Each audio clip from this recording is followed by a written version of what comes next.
So I'm pretty happy about that. We're still going. Welcome to our regular council members of the Vibe Check. Limo, Jose, how you going, boys? Good. Thanks, man. Living the dream. That's right. It is a little bit like that. These weeks just rip by again, but I do get a little bit excited on Wednesday because I feel like I get a chance to actually talk Polkadot with some people. I got to admit, I don't have a lot of people to talk to about Polkadot at the moment. But yeah, anything exciting happening in your guys' weeks before I rip into the content of today? Some of my PRs got approved. Pretty big. Who? What was that?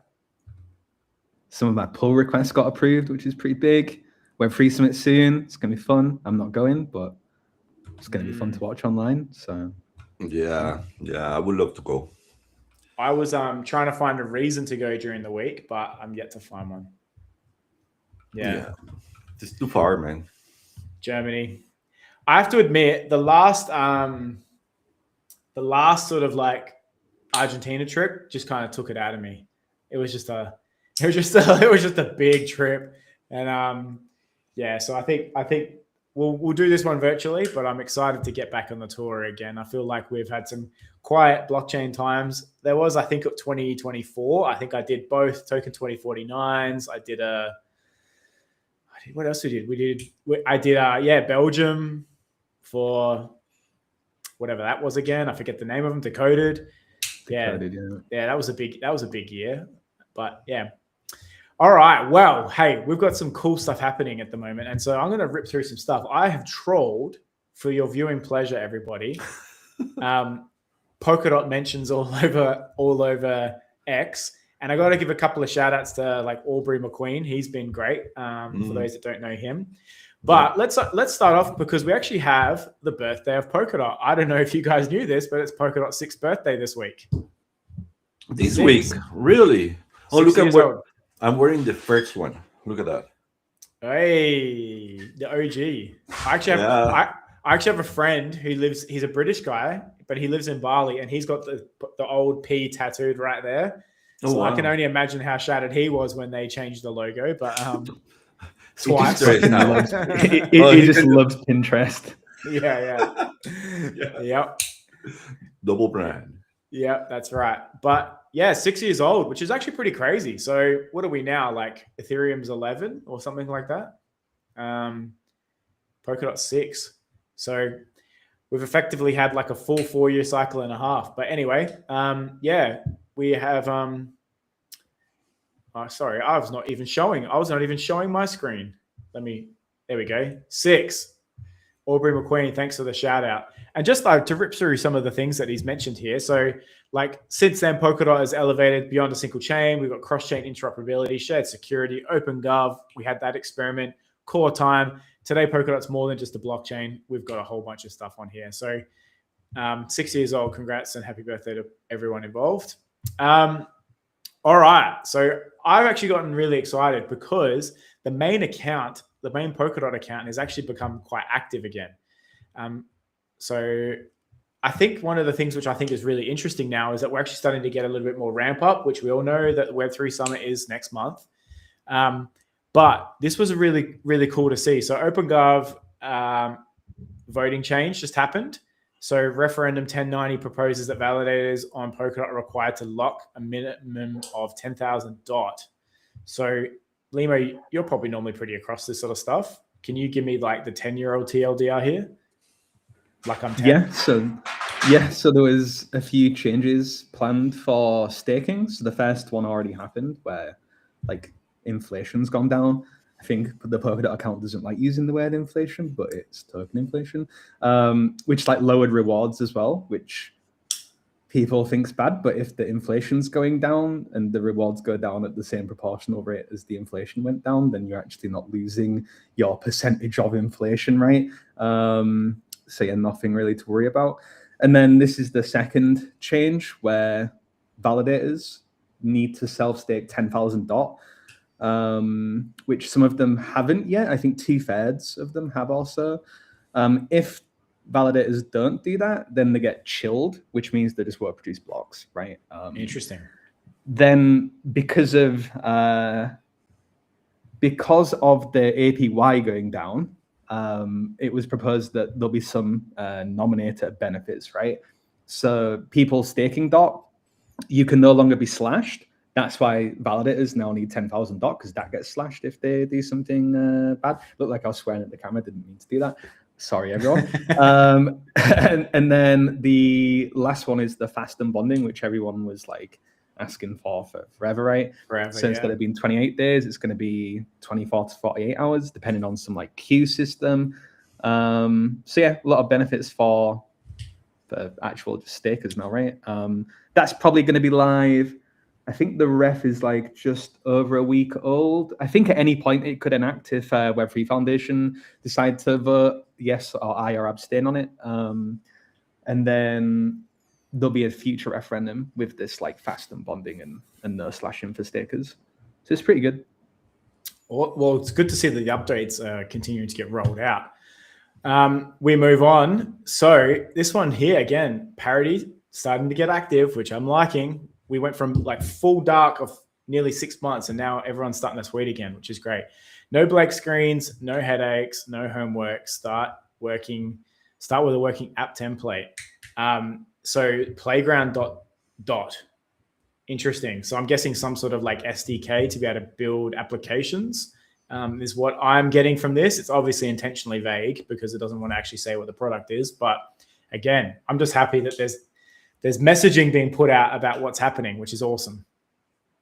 Did we call it correct that they're going to release stuff at Web3 Summit? I can't believe that we had that foresight. This is why you've got to watch the pod. You only get that information here. I think that speculation may have started here first. Good to see that there's stuff coming. All right. So again, Polkadot, the account getting active again. So what does an extra $6,563 a year worth? Well, according to new findings from the Web3 Foundation, that's the estimated annual commercial value of an average American's personal data. So obviously, like there's a whole bunch of farming sort of references going on here. I think this is all foreshadowing stuff that's coming. We'll just chuck them a follow. But yeah, all foreshadowing stuff that's about to announce. So I think like I'm going to probably just clear my schedule that week of the Web3 Summit and just like go through content that we can clip up for everyone.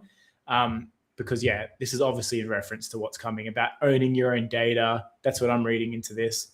Owning your own footprint on the internet. I don't know. Are you guys reading anything else into that? Oh yeah. I'm reading big time. This is a revolution. This is a movement. I mean, this is it could become that, and hopefully it does, because this is what we need, right? A movement. We don't need advertising. We need people to engage and enroll. That's it, right? It feels like with the change of like logos to like the dark color instead of the magenta, and then like just some of like the messaging that we're starting to see now, it's kind of like this is dark Polkadot. This is like we're not going for like flashy marketing Polkadot. This is dark Polkadot. Kind of like the Kusama spirit rolled over into Polkadot a little bit, perhaps. Yeah. I think we said it like 3 weeks ago that like crypto, where it's got adoption, is when it provides an alternative layer to something that already exists, like financial layer, right? Like sending some level of value to somebody wherever you are, with some benefits, right? That you can just take it with you. Like you can't take like a kilo of gold or 10 kilos of gold on a flight with you. You will get arrested and it will get seized. Or 10 grand's worth of cash, but you can take like $100 million worth of crypto in your head and take it anywhere else, right? So probably that angle of like alternative parallel thing to something that already exists. Imagine what you use on the internet. Maybe parallel versions of that could be quite interesting and useful. Again, expectations, right? Don't expect 1 billion people immediately to start using something, or like even have that as a target. Like again, Signal is like 1% of all chat apps, but people know what Signal is. Like expect something like 1% of 1%, right? Especially to begin with, right? People only start adopting tech when they realize why they need it. It's why the money side of it is pretty well adopted, because people actually need that financial aspect of it. Other stuff's going to take time until people realize that they need it. Same as not many people knew what VPNs were until government started blocking certain websites. And people don't use Tor unless everything gets blocked, right? So yeah, it's going to be interesting though to see what comes out. Well, like again, I keep it on top of like the general crypto market, and the stuff that's ripping right now. Obviously, Hyperliquid still continues to do really well, valued more than Coinbase now. And then you've got like Zcash privacy, which was again a big thing that's happening. It's effectively Bitcoin with a privacy layer, and like Near like pumping, because that's the ability to get Zcash on chain without having to go to like a KYC sort of DEX, or sorry, a KYC centralized exchange. So like, and I think Near's up like 100% this year, purely just because it's that bridge that you can get in and out of Zcash. So like, this is the stuff that it seems like the crypto community still wants. And like these tokens are all ripping as everything else is going down. ETH is flat. Solana can't do anything. Bitcoin's just like chopping, range bound. So, but all of this stuff is like 50% up on Hyperliquid, massively up on VVV, like Venus, which is like the privacy ChatGPT competitor. So, and that's like crazy percents up, crazy multiples up. So there's appetite in the right places right now for people wanting this type of stuff. So let's just hope that Polkadot can catch that wave as well. Let's hope. All right, another real interesting anecdotal one. Sama this week putting out about that some Chad is building a prompt where you can type an idea or upload an image and it spins up your own web page. Also pretty cool. So I think someone might have been playing around in GitHubs or something like that. But yeah, people are noticing what's happening. I think my next one is similar to this. No, that was it. But yeah, very interesting. Another one here from Aubrey McQueen. I love this dude because he's like probably one of the biggest bulls that I can think of, but just putting out the Polkadot-based AI-generated content.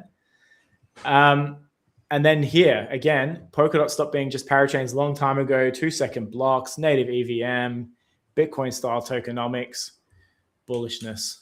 So that was a lot of the main sort of Polkadot content that I found this week, but then also a bit of like ecosystem stuff. So Accurast, I think, is probably, outside of hydration, is probably the most successful Polkadot parachain project. Developers can now connect Accurast network directly to the web. And so I think these guys are doing some good stuff still. And like, I know I talked about it last week that I was going to go and play around with a bit. I did some research. I didn't actually pull out the app, but yeah, I was just doing some research on them. And like, it seems like they're very actively building and they've actually got tech.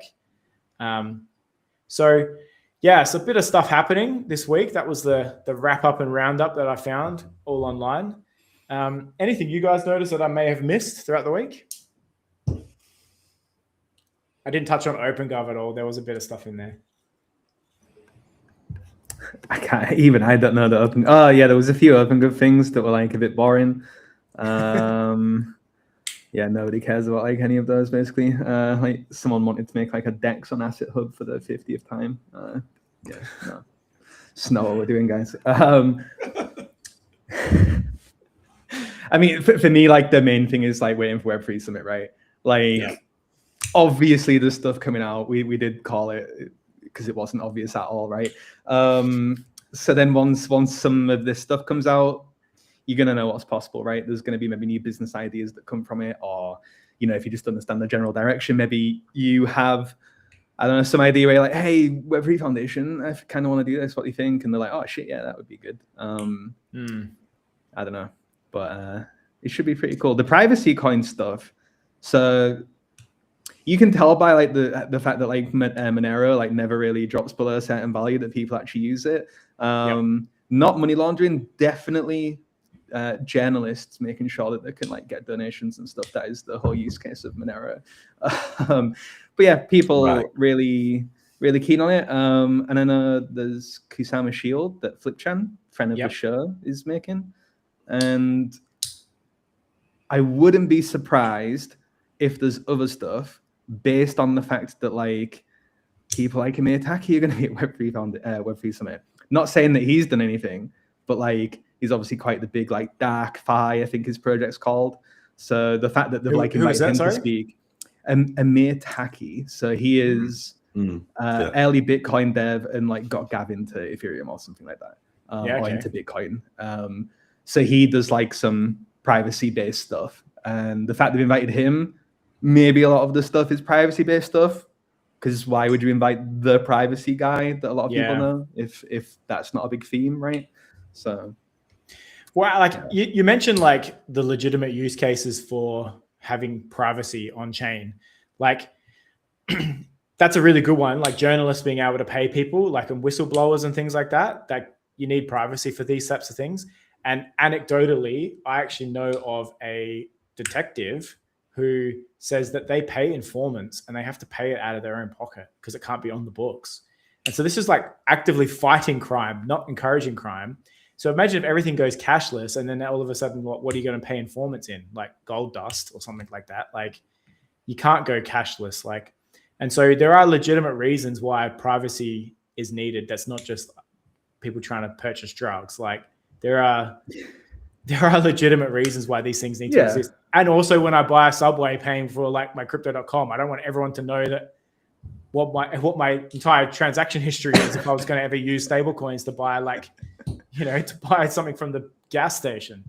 Yeah. Well, it's like everything. It's like Tor. Like if people didn't know that Tor was made by the feds, you'd be like, only like drug dealers and stuff use Tor or drug purchasers, whatever. But it's actually like people do actually use it for like legit circumstances, right? Also, there's some backwards countries like France. I can say that as a Brit. I have beef with France, where people just kidnap you for your crypto, just openly on the street in the middle of the day. Quite common in France, actually. Well, they're the French are pretty hardcore, man, when it comes down to sports and kidnappings. There's other countries as well where you have to like declare like your crypto holdings and the actual accounts to the authorities, and then at least in the UK where I'm from, those kind of things get hacked all the time. Big data breaches. What if everyone's crypto accounts get leaked alongside your address and stuff like that? Some countries, even all your tax records and everything, so your capital gains is public record as well with your address. I think Sweden is exactly that. So, maybe being able to have your money in like a little hidden thing, and then maybe when you do sell it, you declare capital gains, right? Obviously, you should declare capital gains. But like keeping your like long-term stuff in a way that people can't dox you so you don't get kidnapped. Quite good, and Zcash and Monero are quite good at facilitating that. Yeah. Well, I mean, we talk about how ridiculous it is, the fact that like you wouldn't want to go and purchase anything and you've got your wallet contents all like pasted all over your thing. Like I'm walking around with how much money I have on me, but yet that's what blockchain wallets are right now. Like imagine your debit card just had like your entire like savings account information on the front of it. Yeah. On the front of it. So whenever you like paid for something at a terminal, the cashier just saw like, your bank balance, you just get mugged outside the grocery store, right? Mm. Yeah. Well, the countdown is on. Jose, how's the building going? Awesome. Wallet Connect. Can I connect a Nova to an application running on the mobile? Right. Yeah. Right. Yeah. Yeah, you should be able to. Yeah. That's where I am. I'm like Glass Lake. I'm just I connect that. I make that work. I have end-to-end test. And I'm going to start competing with like Instacart and Uber delivery and things like that in a totally decentralized way. It's scrolls playing in the back. You just make like you just do a grocery list, right? And you like put it out there, and someone will pick it up. Someone will start paying for it. It's cross kicking. It's just the whole process, right? Without having to know where they came from. Mm. And this is just basically designed for distance communities, right? Communities that don't have easy access to things will enable them to basically really cheaply, be able to receive groceries more frequently, mail and whatnot, right? In a more normal way, not like you're isolated and you cannot be reached because it's just too costly either by time or money, right? Mm-hmm. So I developed this thing, and I'm like just at the end, right? Kind of like complicated, right? Because I went into the multi-sig environment, right? So the client signs one, and then I have 3 other signatures that get kicked in and out depending on what is being done, right? But it's totally secure, and it's just running like I'm just running like It's a reflection. I'm just running the blockchain doesn't have any value. It has the tokens, but not the value. The value is living in my bank account, right? So there is a step there for the pilot on which I'm like just manually doing things because it's small, right?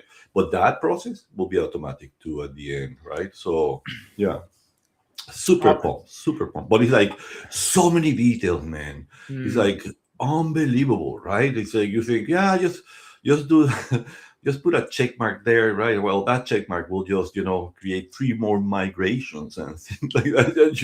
You didn't have a clue before, right? Now you're migrating all these things. It's just incredibly fun, but yeah, all the vibe coding like stuff that I've maybe realized that all of my video games that I played when I was like younger, like open world stuff, actually helped a lot because you've got your main quest, but then you have to stop the main quest all the time to go on a side quest so you can continue the main quest. That's what I feel like. Oh, totally. The building experience is like. Yeah, totally. Yeah. What I found is like AI is just like it's just lighting the way. Right? Yeah. To things that were totally unknown to you. Now you are exposed, and you don't need to go deep, but you need to listen and have good choices, right? You have to still make the choices. It's not that just because you're using AI, you just rely on the whole thing for everything, right? No, there is tons of choice, and that's the problem too. You get overloaded with choices, right? There comes a point at which you're like, I'm done, and that's after like 2 or 3 hours, right?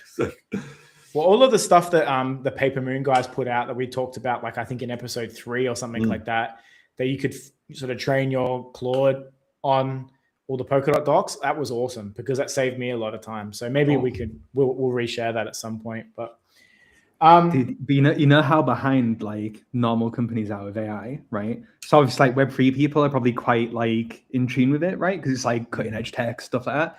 Yeah. Like some people that I know that work for like Boomer, like Web2 stuff, right? So they have like a Claude subscription and the Codex subscription and stuff like that. So they made some like internal tool for their company, right? And they're like directors, like review, like got a demo, like, oh, this is cool. And the next day come back with like, who owns the IP for this? What if Anthropic own the IP? What if the model's trained unethically and stuff like that, right? And it's It's like, my guy, they're about to IPO for trillions, and like their like ARR is parabolic. It's the highest growing ARR that's ever existed out of any company to ever exist, right?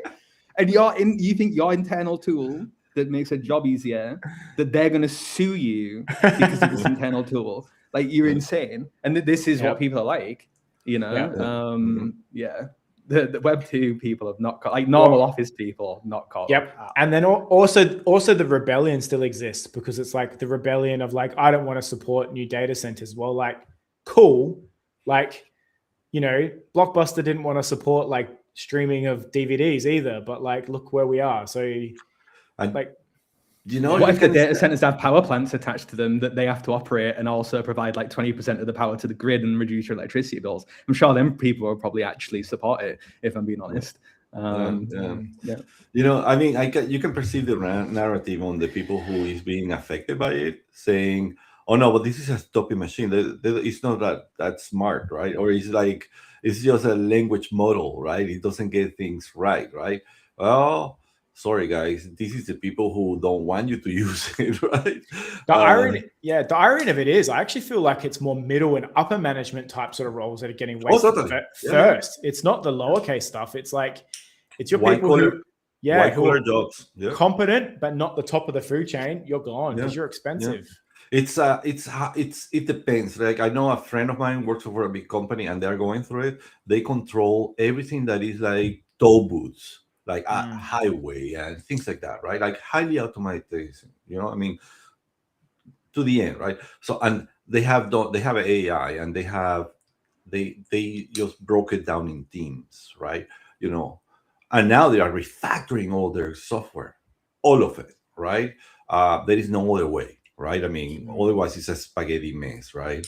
And what he's saying is like some people already working on it, when they start feeling the full extent of the capabilities, they are like, holy smokes, right? We are kind of late, right?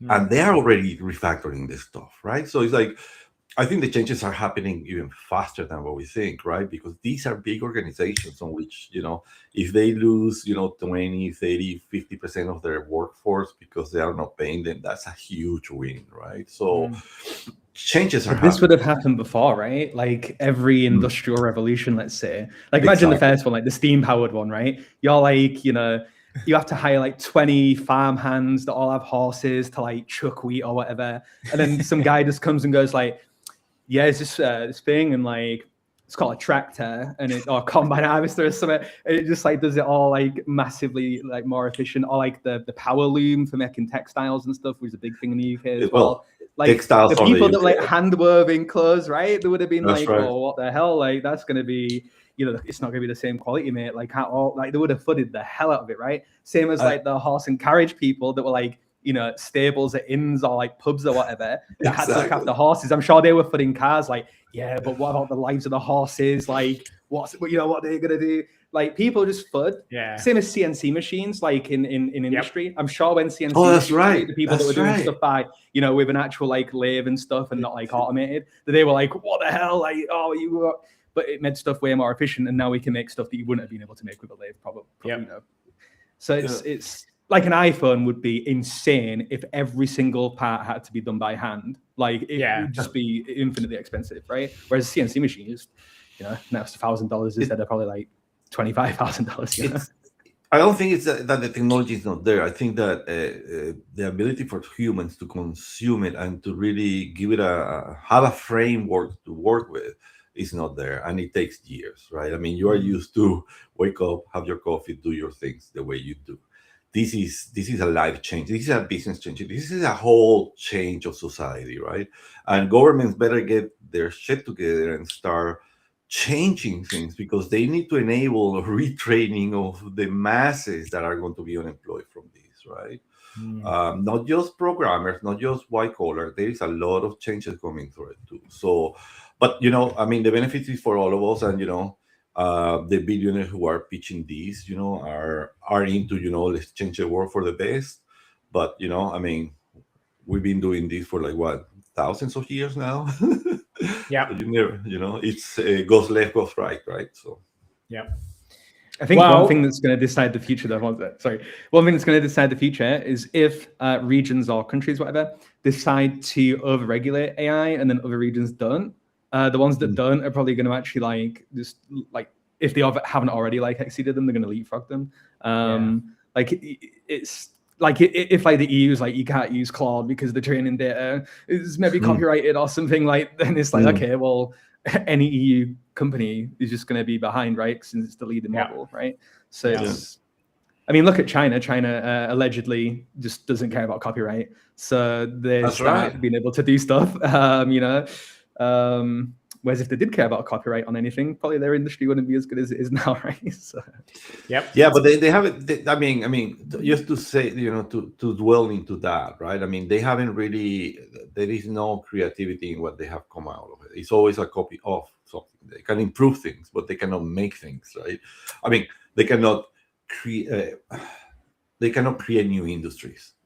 But there's always business in making stuff more efficient and cheaper. Exactly, right? So do you want to be the leader if you can be second, third, but you are the biggest, right? So totally. Well, to tie that exact point back to Polkadot, though, I've always made that point that like it doesn't matter if you've got the best tech. If you can't like teach people about it or put it in people's hands, it doesn't matter. And so, like I don't even think Tesla sells the most electric cars anymore, but they started it.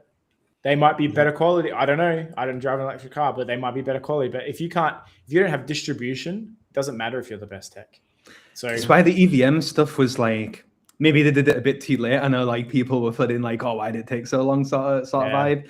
But like you kind of need like a native EVM layer kind of for all the MetaMask users, right? Because people like, I mean, I work for a wallet company, right? People hate moving wallets, man. Like they just don't understand it. They're like, why is this different? Why can't I use my Tangum wallet, whatever that I use for this network here? And like, they just get so confused by everything. So people on board to one thing and they want to stick to that one thing. So if that one thing is MetaMask, which I believe is still the leading wallet, you want to be able to have people use MetaMask and do stuff on Polkadot, right? Which now is available. I work in this stuff full time, and even like every 6 months, I've got to go through and purge all of the wallet apps that I have that I don't use, that I needed to use for one particular thing or for one particular trade. It's like, delete my Cosmos, whatever it was, wallet, all those weird, like I wanted to do one thing, and so I had to create a whole new. I remember just running some Ethereum validators like 2016 and whatnot, and having to buy the BIOS for the cards, right? So they were more, optimized for the protocol. Well, all that was in Bitcoin, right? I have like 5 or 6 wallets with some dust in there. I have no knowledge of where they are, neither if I can even retrieve them. And it's kind of like, well, whatever, right? Bitcoin by that time was just worth like what, $200, $550, something like that, like nothing, right? Just crazy, man. Yeah. Well, I kind of archived them all. I had it recently with I had an old Binance account, and I hadn't used Binance in years, and I logged on, and it turned out that I had some BNB there that was now worth a couple of grand. And so I was like, oh, hello. Hadn't used it since BNB was like worth $1 or $3. So yeah. All right. Well, good session, guys.